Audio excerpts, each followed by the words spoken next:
What is up, everybody? It's your boy Dizek of the Dead, back with another video. So let's talk about Andor. Andor just came out with the season 2 recently. I have not seen it. I haven't covered it at all. I don't really know anything about it. Honestly, I'm at a point where I kind of don't give a fuck about Disney Star Wars, but that's neither here nor there. I have noticed a resurgence, sort of a renaissance in interest. But let's talk about season 1 of Andor. Season 1 of Andor I saw 3 years ago when it first dropped, and I watched it with my little brother, and I asked the question. I was like, why are people praising this so much? Why is Andor sort of like to be fair, Andor is one of the best, if not the best, thing that Disney has ever done with Star Wars. Yes, it's better than the Mandalorian. It's better than the sequel trilogy.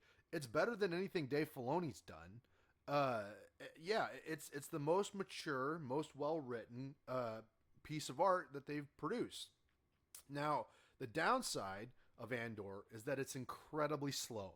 It's incredibly slow. It can be very tedious, very boring, and all the complaints that Star Wars fans, or OG real Star Wars fans, not Disney Star Wars fans, because I don't trust Disney Star Wars fans with anything. The original Star Wars fans have a lot of complaints about the show. Like, it's got too much realism in it. There's a lot. It doesn't have the high fantasy concepts of what George Lucas's Star Wars was like. And so the Disney shills tend, to defend Andor and Disney by saying George Lucas wasn't that great because the prequels were bad, or because Return of the Jedi was bad, or the dialogue was always corny, even back to A New Hope. To Disney shills, I say, go fuck yourself. You don't know shit about anything. But the criticisms of Andor from a aesthetic standpoint, of it's too realistic, it's too grounded, I don't mind Andor being grounded. I don't mind having this sort of like adult Star Wars theme, very mature, very much like Star Wars for adults.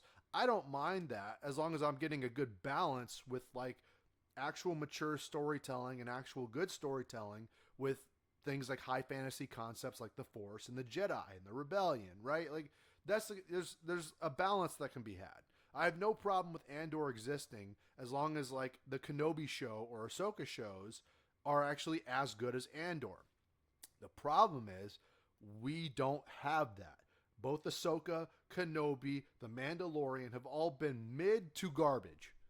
Just straight up. Andor's the best thing that they've ever done, period. Tony Gilroy knocks it out of the park. But you wouldn't know because you fell asleep. That's at least from my experience. I was like, oh shit, this show's really good. But I don't remember anything about it. It's basically like if HBO did a Star Wars show. It's 100% Star Wars for adults. But you always hear the complaints about the people who are like, Star Wars is about space wizards and it's for children, so why criticize it? Those people are stupid. They're legitimately, they have the IQ of 50. Like they are dumb fucking people. And clearly they just don't like high fantasy concepts. They don't like Star Wars. They're fake nerds. But as for Andor, like I still haven't seen season 2, not because I wasn't particularly interested. I mean, in a way, I kind of wasn't interested, but I was going to cover it for my channel anyway. And I'll still cover it. I'll still cover Andor. I didn't have time to get to it. There was a lot going on. I just haven't gotten to it, and I didn't want to spoil myself before making the reviews, right? There's been a lot of topics around the discussion of rape. Hopefully I don't get hit for that, but basically, there was a lot of mature themes in Andor season 2 that I have not seen and I can't confirm. I've seen all the arguments online from both sides, from three-dimensional sides, everybody arguing about this, right? But as for Andor season 1, so I've been rambling here about the aesthetic and everything like that, but Andor season 1, what makes Andor season 1 good? I asked the question, and I'm going to ask it in the thumbnail here, is why do people gravitate towards Andor? Well, as I previously mentioned in this very video, it was sort of the best thing that Disney Star Wars has ever done. With Kenobi failing, with Ahsoka being stupid, the Mandalorian flopping, Disney Star Wars fans forget about real Star Wars fans, they're gone already.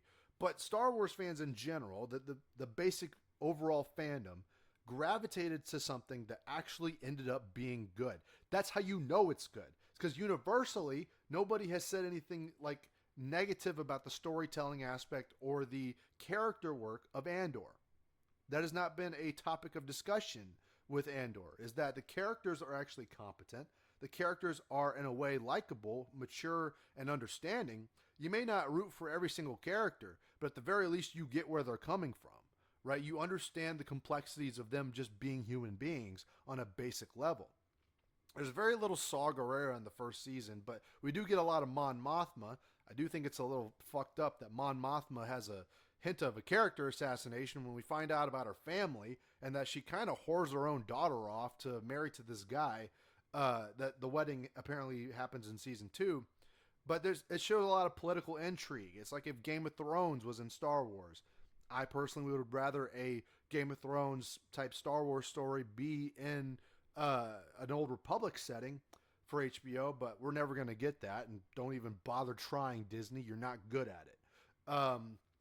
But with Andor, they had a set idea. They had something they wanted to say. This was an original story that didn't have to involve the likes of Vader or Kenobi or the Jedi to tell a very basic, simplistic story. If you just stuck to this, Disney, if you just stuck to this, Lucasfilm, the attitude around Star Wars at this current time would be much different because they treat characters with respect.